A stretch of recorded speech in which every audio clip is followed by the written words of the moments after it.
Bonjour à tous, bienvenue pour cette nouvelle vidéo. Aujourd'hui, on va parler d'un objet mobilier qui appartient au patrimoine de la ville d'Hennebont. Il s'agit tout simplement de la chaire à prêcher de la basilique Notre-Dame de Paradis. Alors une chaire à prêcher, qu'est-ce que c'est? C'est un meuble d'église que l'on trouve principalement installé dans la nef, normalement toujours du côté nord. Vous savez que dans une église, on ne se repère pas en disant à droite, gauche, mais plutôt par rapport aux points cardinaux, puisque l'édifice est toujours orienté, c'est-à-dire toujours tourné vers l'orient. Le chevet est à l'est, le porche est à l'ouest, et par conséquent, quand on est à l'intérieur, on dit plutôt nord et sud, ce qui veut dire comme ça, quand on se retourne ou quand on bouge à l'intérieur de l'édifice, c'est plus facile de se repérer. Alors, la chaire à prêcher est placée du côté nord, du côté aussi de l'évangile, parce que comme son nom l'indique, c'est du haut de cette tribune, accrochée sur une tour, que le prêtre vient faire son sermon. Alors les chairs, d'abord ça vient d'un vieux mot qui signifie la chaise tout simplement. Ce sont des meubles qui existent dès le Moyen Âge, mais qui prennent véritablement une forme un petit peu majestueuse et un petit peu imposante au cours du XVIIe et du XVIIIe siècle, notamment dans la suite du fameux Concile de Trente. Je vous en ai pas souvent parlé. C'est cette réunion que l'Église catholique fait entre 1545 et 1563 et qui a pour but tout d'abord de préciser des points de dogme qui ont été battus en brèche au début du XVIe siècle par Martin Luther et qui ont donné naissance au protestantisme. Donc qui ont mis en lumière à l'intérieur de l'Église des soucis. Et puis parmi les questions que l'Église veut résoudre, il y a celle de la formation, de l'éducation à la religion. Et les chaires deviennent des objets parfaits parce que cela permet aux prêtres, en empruntant un escalier sur le côté, de monter sur une cuve, de surplomber l'assemblée qui est dans la nef.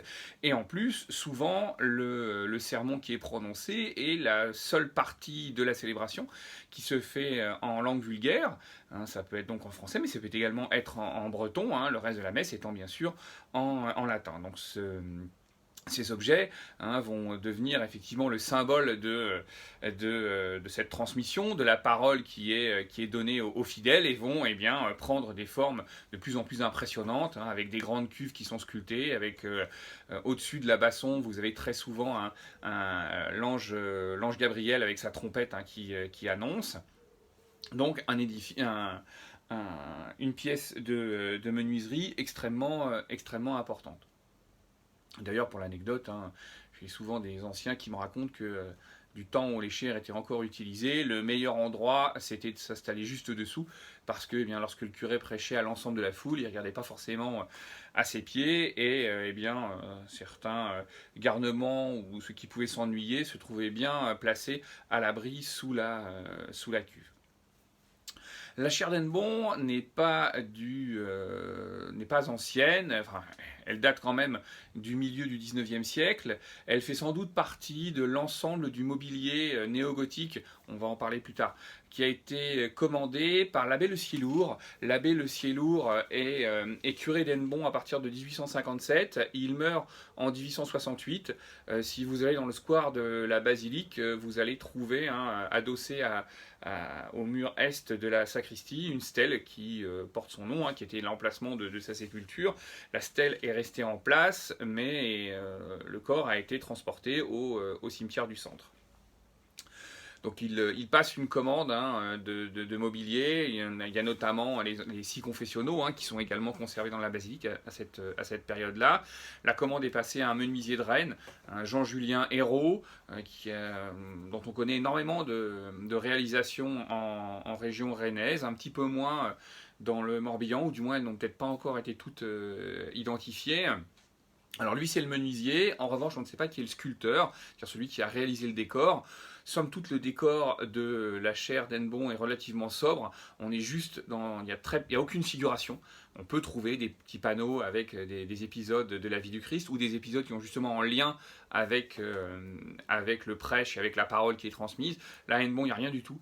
On est vraiment sur un décor strictement architectural avec une l'abat-voix, hein, qui est donc la partie supérieure qui permettait de rabattre la voix, et bien, qui est ornée d'une flèche à fleurons typiquement dans l'esprit néo-gothique. Souvent, les chaires, quand elles sont imposantes, elles s'appuient sur un support, hein, il y a quelque chose qui les relie au sol. À Hennebont, c'est pas le cas, elle est vraiment suspendue. Il y a un motif de volute sous la cuve, qui d'ailleurs fait penser aux mêmes volutes que l'on trouve sur les clés pendantes de la voûte en plâtre juste au-dessus.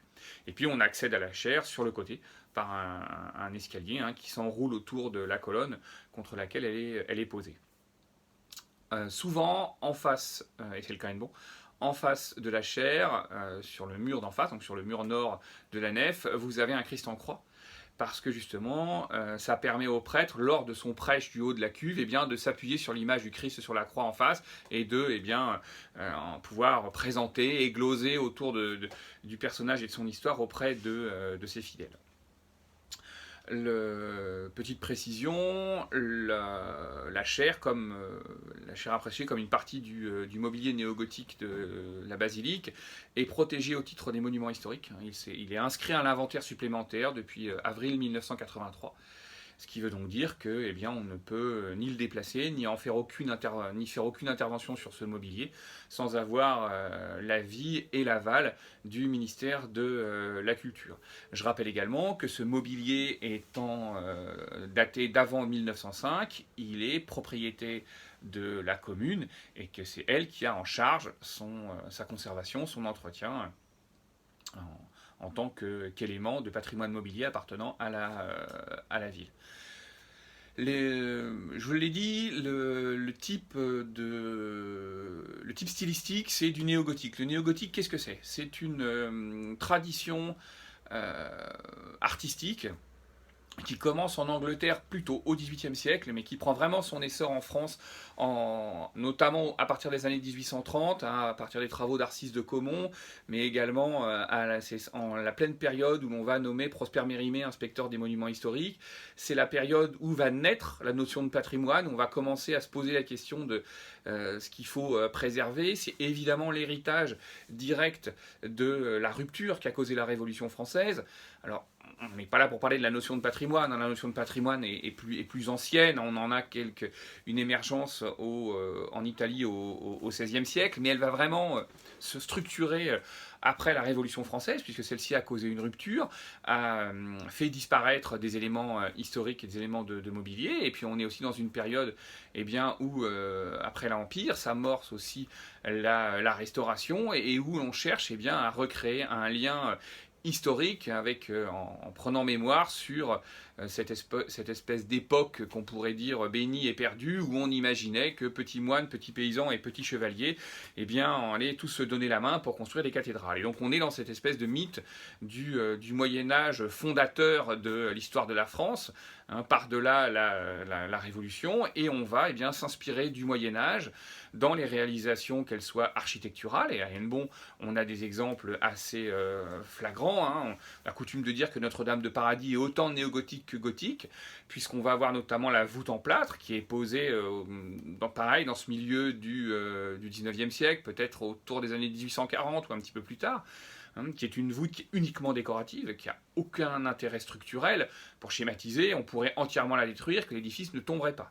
Voilà, ce qui n'est pas le cas sur un bâtiment gothique classique, ou un bâtiment qui utilise la voûte en structure. On a également comme élément néogothique à Notre-Dame de Paradis les balustres extérieurs qui sont posés entre les deux guerres, et aussi les pinacles et certains éléments de décor qui ont été rajoutés, puisqu'on sait que Notre-Dame de Paradis n'avait pas été complètement achevée tel que ces constructeurs avaient sans doute voulu le faire. Donc, ce néogothique qui est dans l'architecture se retrouve également dans le mobilier, alors que ce soit dans le vitrail, ça on n'en a plus à Hennebont.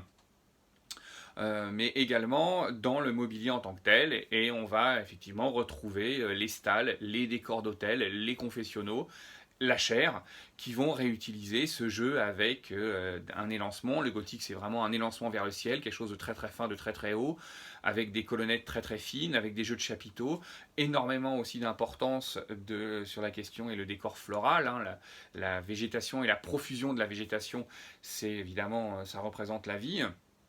Donc voilà, on est sur un petit chef-d'œuvre classique du néo-gothique et qui est le témoignage très très fort eh bien, d'un renouveau de l'art religieux au XIXe siècle et qui a véritablement imprégné nos églises et nos chapelles. Voilà, c'était la présentation de la chaire néo-gothique de la basilique Notre-Dame de Paradis. Je vous remercie beaucoup de votre attention et puis je vous dis à très bientôt pour une nouvelle vidéo.